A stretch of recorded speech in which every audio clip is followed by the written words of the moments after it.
What is going on, everybody? What is going on, the Catch fam? My name is John Dawson, and in today's video, we are hopping into a 2022 fantasy football draft. We're going to be drafting through the ESPN platform. We've got a 10-team mock draft, full PPR at pick 1.7. Super excited to hop into another mock draft here at the Catch. Before we get into today's video, I do kindly ask, if you are new to the channel, go ahead and hit that subscribe button down below. Come join the Catch fam on the road to 1,000 subscribers. Hit that like button down below if you enjoyed today's content. And of course, leave any comments, questions, concerns pertaining to the 2022 fantasy football season down below. Throughout today's mock draft, I will be going through one specific strategy, what I call the bounce back method. Selecting a running back, then a wide receiver, switching between those two positions, and then letting a tight end and late round QB fall to us. This specific strategy has worked very, very well for me, especially in 10-man mock draft. So I think that we're going to put together an excellent draft about to kick off in less than 15 seconds. And I am, of course, excited as ever. Let's hop right into things. All right, so more than likely we're going to see Jonathan Taylor go at the first selection. Really no surprise there. I mean, you might see a Cooper Kupp and maybe some heavier full PPR leagues. There goes Cooper Kupp at 2 overall. Then we got Justin Jefferson at 3, so a little bit receiver heavy to start today's mock draft. CMC goes at 4. For me at 7, I want to snag a running back. I don't think Eckler will be available. If it's between Derrick Henry and Najee Harris, I love both these running backs. I think Derrick Henry is going to be perfectly fine next season. And I really think you could argue for either running back, either Henry or Harris at pick 7. Harris maybe gives you a little bit more of a youthful back, maybe less injury concern overall, but I honestly have no problem with Derrick Henry, who goes at 5 overall in this draft. So at 1.6, looking at who's available, we've got Austin Eckler as well as Jamar Chase, and Eckler is the selection at 1.6. Jamar Chase, very intriguing here, but I'm going to go ahead and stick to my gut. Go running back. Take Najee Harris off the board at 1.7. Then at 2.14, we're going to be eyeing a receiver. There's going to be about 6 more selections until we pick, so really no reason to take a look. Let's just kind of sit back and see what happens to finish out the first round. We've got Dalvin Cook at 1.8, followed by Stephon Diggs at 1.9, and here comes the final selection of the first round. Looking at who's available, I would be highly surprised if Jamar Chase is not selected here. This specific drafter's got 1.10 and 2.1. He takes Debo at 1.10. Jamar Chase still sitting on the board. Very surprising. The same drafter goes with Devontae Adams at 2.11. Interesting. I mean, I will be shocked if Jamar Chase falls to us at the 14th selection. There he goes. Okay, I was like, what is going on here? Okay, so 2.12. There goes Jamar Chase. I mean, we've seen him fall in plenty of our subscriber mock drafts to the second round, but looking at ESPN's overall projections and ratings, I was a little surprised that he fell all the way to 2.12, especially with, I mean, that run on receivers are Diggs, Debo, Adams, and then Chase himself. But nonetheless, it's still a very good value at 2.12. Okay, Alvin Kamara went at 2.13. So like I said, we're going to go receiver here. I think I just have to take that upside in Tyreek Hill. CeeDee Lamb's an interesting option there as well. Like the upside of T. Higgins, Keenan Allen, Mike Evans, 2 very, very consistent veteran receivers. That wouldn't be awful picks here, but let's go ahead and go with Tyreek Hill. Take that upside. Then in the third round, I'm going to be looking for another running back as Joe Mixon goes off the board at the 15th overall selection. I think that's a phenomenal value. I don't have a problem drafting Joe Mixon in the first round. Those of you who follow the channel closely know that I'm a huge fan of Joe Mixon and the additions that the Bengals have made to the offensive line in the offseason. I think he's going to have a phenomenal season. Leonard Fournette goes at 16th overall, followed by DeAndre Swift.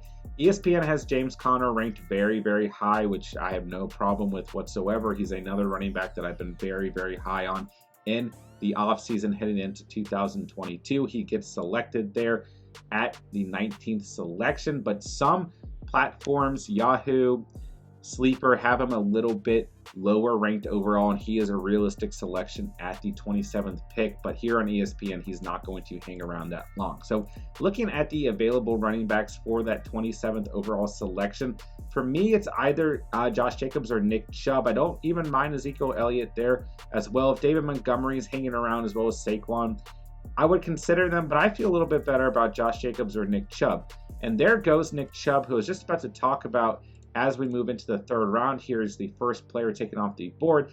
ESPN has him ranked incredibly low. So right now, through ESPN mock drafts, he's a player that you can land a little bit later on. But if you look at the rankings, he's ranked 32nd overall on ESPN. And, you know, quote unquote, this was a reach at pick 21 if we're going by the rankings. Fantasy managers are going against the ADP when drafting through ESPN for good reason. I mean, there's plenty of mock drafts we've done in the offseason where we've seen Nick Chubb go the end of the first, middle of the second, beginning of the second. But to have him ranked that low is just absolutely crazy to me. All right, there goes Javonte Williams at 22, David Montgomery at 23, Akers at 24, Zeke at 25. We are getting absolutely slapped around at the running back position. For me right now, it's Josh Jacobs at pick 27 is the player that I want.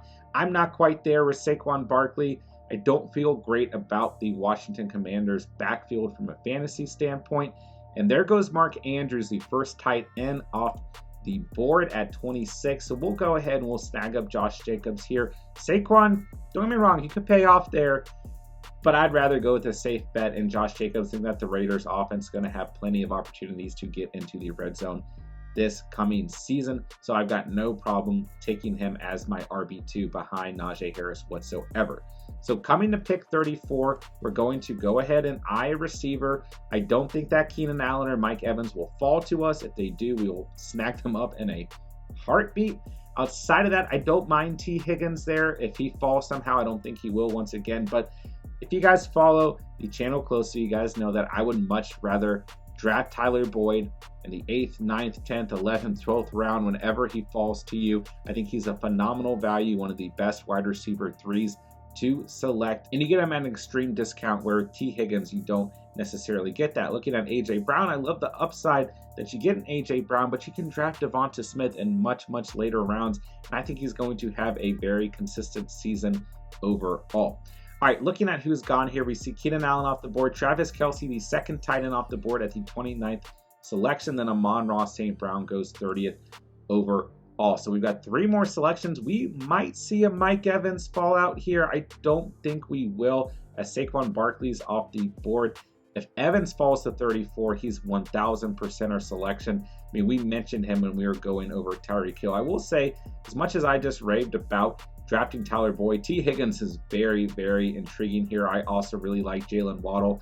Only one more selection here is A.J. Brown's off the clock. So for me, it's Waddle or Evans. I actually like Michael Pittman, DK Metcalf, and Scary Terry a lot as well, but I would give Evans and Waddle the nod over those players. So looks like we're going to come up with a good player. Antonio Gibson gets selected there. So for me, it's Mike Evans all day long. Don't mind Jalen Waddle, but once again, we have Tyreek Hill as our wide receiver 1. I probably, kind of backtracking there, I would not go with a Tyreek Hill and Jalen Waddle stack necessarily. So I'm glad that I thought of that last second, because I am far more happy getting 2 receivers from 2 different offenses. All right, J.K. Dobbins off the board at 35. So we've got pick 47. So following suit with this strategy, I want to keep an eye on a couple tight ends. Mainly right now, Kyle Pitts and George Kittle. As we approach the 5th round, especially in a 10-man league, as Kyle Pitts is taking off the clock there, if George Kittle falls to us in the 5th round, I'm not going to pass him up. If Kyle Pitts falls to us in the 5th round, I'm not going to pass him up either.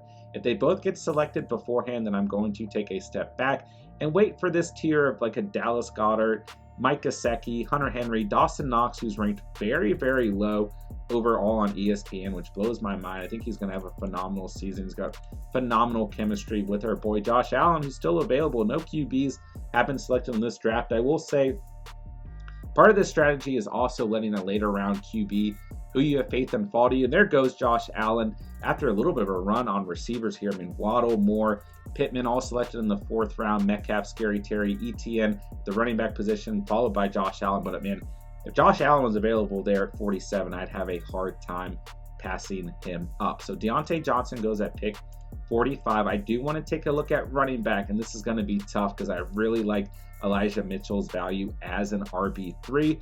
But once again, George Kittle is available. So we've got 2 San Francisco 49ers to consider here in the 5th round, in the 6th round, excuse me. So we'll see how this plays out, but I like both those guys. There goes Chris Godwin. Looking at who's available, I mean, I like Breece Hall as well. Ooh, this is tough between Breece Hall and Eli Mitchell. I'm going to go Mitchell. I know we just talked a lot about George Kittle. I'm going to see if Kittle will fall to us at pick 54. We've got an early selection in the 6th round. Let's see here. Team M has got Travis Kelce.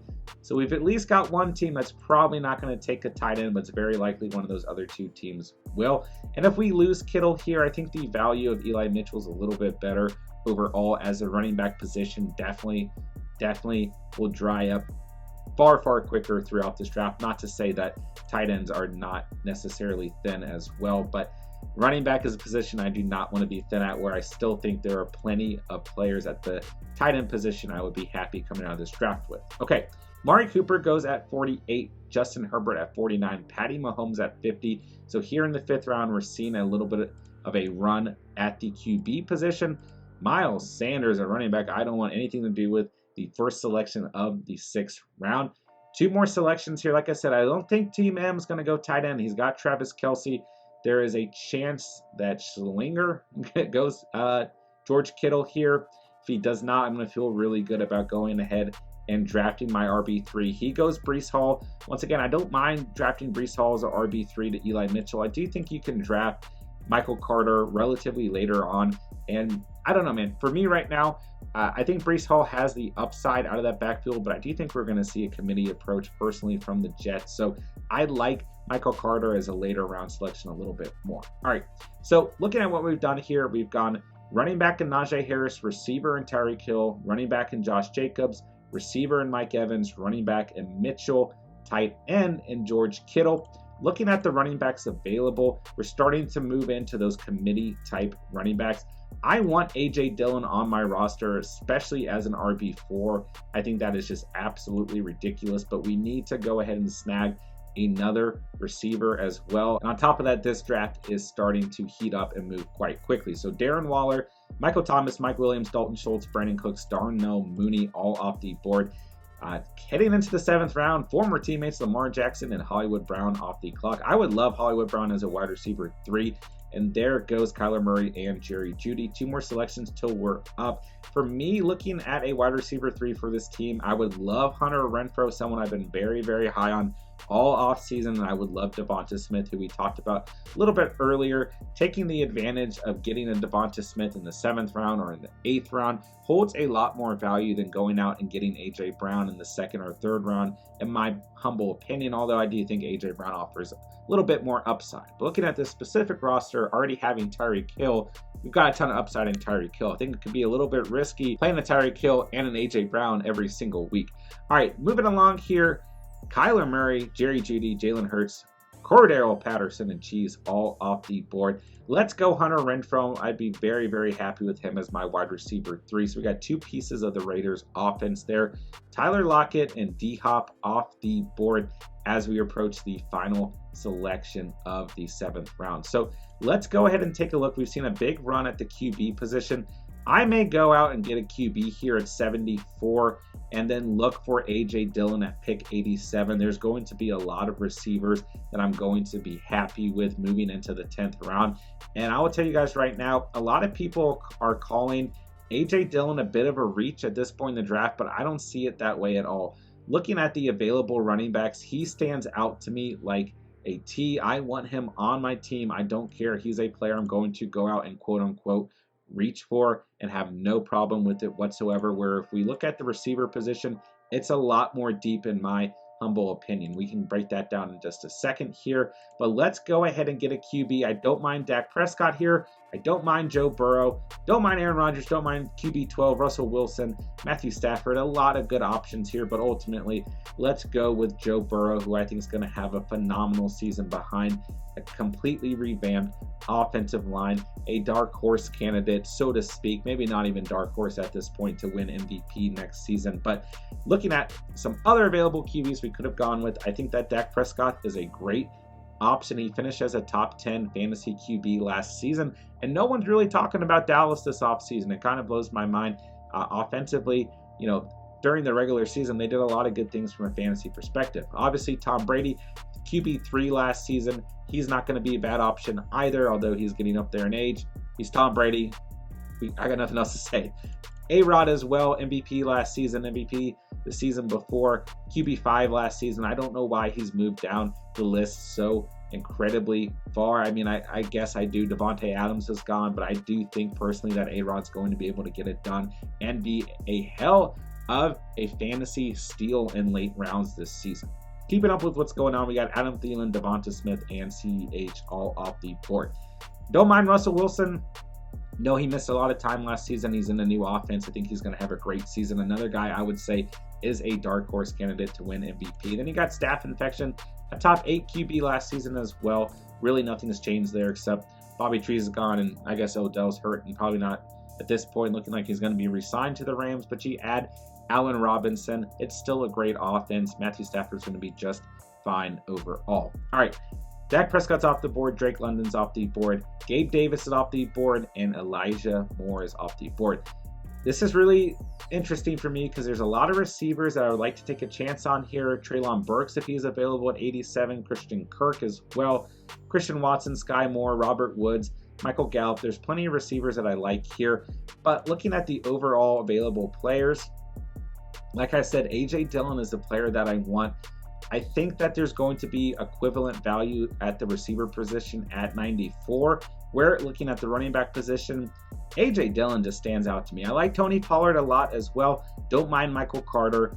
Don't mind Devin Singletary. I like Rashad Penny a lot as well moving into that next tier, and I like Melvin Gordon also.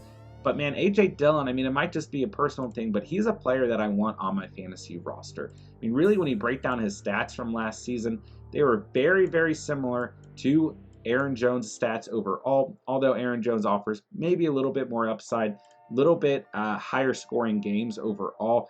But at the end of the day, man, I'll reach, quote unquote, reach for A.J. Dillon all day long.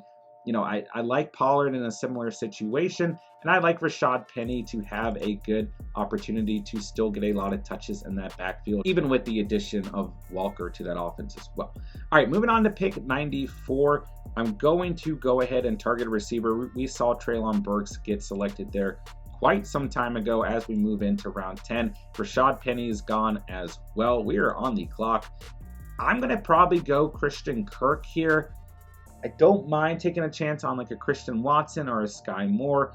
I don't mind Michael Gallup or Russell Gage, but I think that Christian Kirk obviously got the bag. He's going to have to garner a ton of targets for that offense, and I'll take him all day long as a wide receiver 4 on this roster. One other player I want to keep an eye on as this draft progresses. I mean, I'll keep an eye on Dallas Goedert and Mike Gesicki. I love Hunter Henry as well, but Dawson Knox is a guy who I think is just ranked way too low on ESPN, and I would love to have him as a tight end too behind George Kittle, especially since both those tight ends missed some time last season. All right, so at pick 107, I'd like to target another running back. If Carter or Pollard are available, especially Pollard, I'll take him in a heartbeat. Melvin Gordon is probably the next player I'd like to take.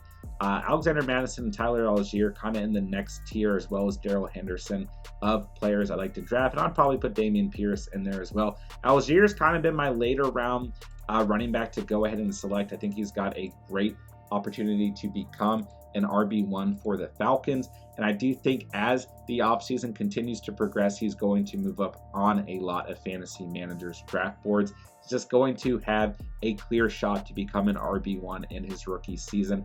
Obviously, Falcons offense doesn't look very pretty. Oh, Drake London, Kyle Pitts, the addition of Bryan Edwards, they might be able to get something going with Marcus Mariota at the helm. I don't necessarily think we're going to see a lot of Desmond Ridder this coming season, but it is possible, especially if the Falcons are going to be losing a lot of football games, which it looks like they are in line to do so.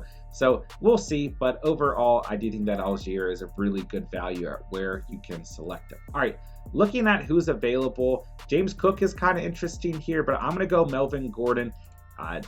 I would consider him a full committee approach type player, but at the same time, even if Javonte Williams ends up seeing more overall volume in that backfield, I think that Gordon's going to have a couple weeks throughout the season where he absolutely pops off like he did last year.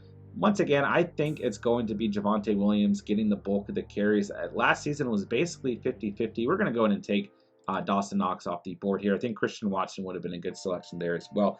But at the same time, I think that Melvin Gordon's still going to be relevant within that offense overall. All right, we have 2 more selections to go. For me, there's 2 players, maybe 3 players I want to target here. So Sky Moore, Bobby Trees I'd be fine with. But my late round receivers are obviously going to be Tyler Boyd. I like George Pickens, and I like Tim Patrick as well. I would like to come out of here with either Tyler Boyd or Tim Patrick, and then Tyler Algiere, Damon Pierce, or Alexander Madison. So we're going to finish this off going either receiver, running back, or running back, receiver. We conducted this draft exactly how I wanted to. I'm telling you, this strategy, in my humble opinion, works perfectly in a 10-man league, and it works very, very well in a 12-man league as well. We'll break down this roster at the end of the draft, but right now I'm feeling very confident with the team that we selected. Up on the clock, let's see who's available. I'm going to go ahead and go receiver and go Tyler Boyd because there are a couple running backs that I kind of have in the same tier. I want Tyler Algiere at 134. Don't get me wrong. Wow, we're already in the 13th round. It looks like a couple of fantasy managers have left the draft. Luckily, we're not seeing a ton of kickers and defenses go yet. I hate when these kind of late round drafts turn into auto picks when we see a ton of kickers and defense go too early. We'll probably start seeing them by the 15th round. Of course, we run a weekly subscriber mock draft. If you guys are not part of our Discord, link is in the description down below. We set up a weekly subscriber mock draft and get you guys very, very realistic late round draft picks, as well as very, very realistic mock drafts in general during those subscriber mock drafts, which are always an absolute blast. All right, let's go ahead and get Tyler Algiere off the board. That finishes out the bulk of the roster, as we did see our first kicker off the board, our boy Money Mac at 131. But this is, this is an okay place to actually start to see kickers and defenses taken. I mean, we only have 16 rounds in this mock draft, so round 14 is not too bad. So this looks like it'll be pretty realistic. So at 147, I'll either go kicker or defense. ESPN does not allow you to not draft a kicker or defense and replace it with a skill position or 2 skill position players like Yahoo or Sleeper does. So we'll finish out this draft with a kicker and defense. Not really any point in queuing anyone up. I'm sure that most of these kickers and defenses will be selected. We'll see what happens as the Saints defense goes. Irv Smith Jr. goes. John Mechie III goes. There goes the Bills defense, the Packers defense. We'll kind of just take a look and see if I think a kicker or defense is more valuable at the end of the draft. For me, if Matt Gay is available at 147, I'll take him. I think he's going to have another phenomenal season. Daniel Carlson, Nick Folk, a couple other names that I really like.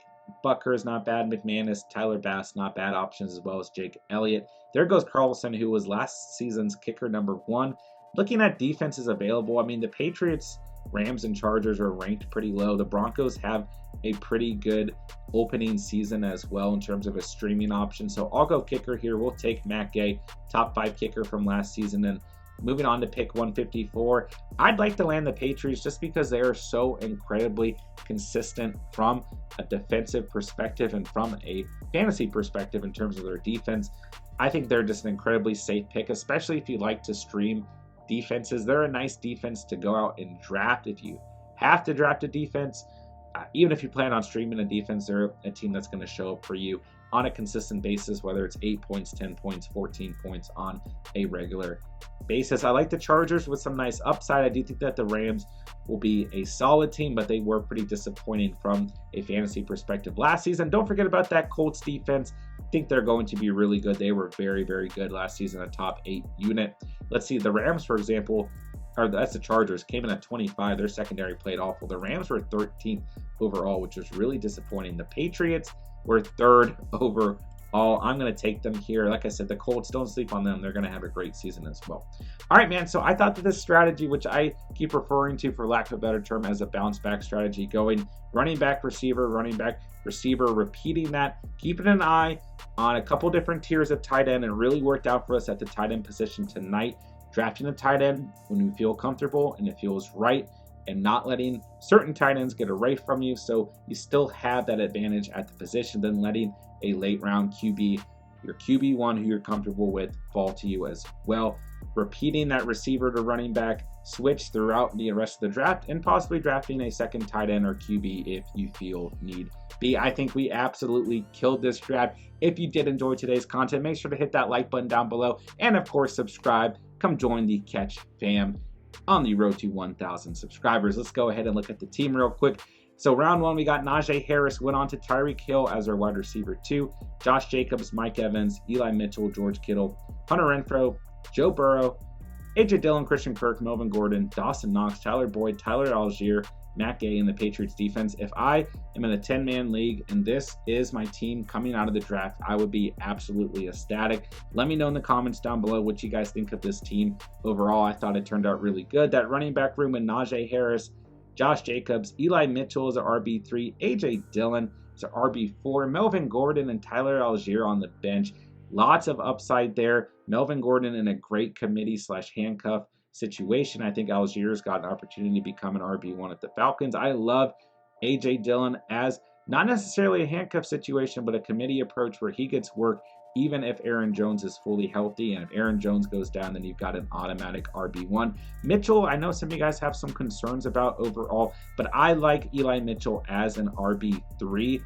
I feel comfortable with him as the 3rd running back on this roster. Thought the RB room turned out great. Tyreek Hill going to offer us a ton of upside. Mike Evans slept on year after year. I don't care how old he gets. Look at his stats, man. He is a fantasy machine. So you kind of have that upside from Tyreek Hill, then that consistency from Mike Evans. Hunter Renfrow, a top 12 receiver last season, so I'm absolutely happy with him being a wide receiver 3 on this team, even with the addition of Devontae Adams to that offense. I have no beef going out and getting Renfrow as a consistent type flex player. I think he's going to have a very good season. Christian Kirk, kind of a flyer, but hey, man, he got that back from Jacksonville. There's no way that they are not going to let Trevor Lawrence target him a ton next season, so I'll take him all day long at that point on this roster. Tyler Boyd, one of my favorite late round receivers, and our QB1 is Joe Burrow, so some weeks hopefully those two hit. Tyler Boyd, a very, very good flex player as well. So Joe Burrow, like I just mentioned, our QB1, I got no beef with that whatsoever. I think he's going to have a great season. George Kittle and Dawson Knox are the tight end room. We got a stud kicker and a stud defense. I thought we smashed this draft, and I really, really, really like the more and more mock drafts I do with this specific strategy. I'm really, really starting to think that this might be my strategy moving into the 2022 fantasy football season. Hope you guys enjoyed the video. Like I said, hit that like button, hit that subscribe button, baby. Come join the Catch fam. And let me know in the comments down below any questions, concerns, comments pertaining to the 2022 fantasy football season. With that, I'll say thank you guys so much for watching and or listening. And remember, you saw it here on the Catch.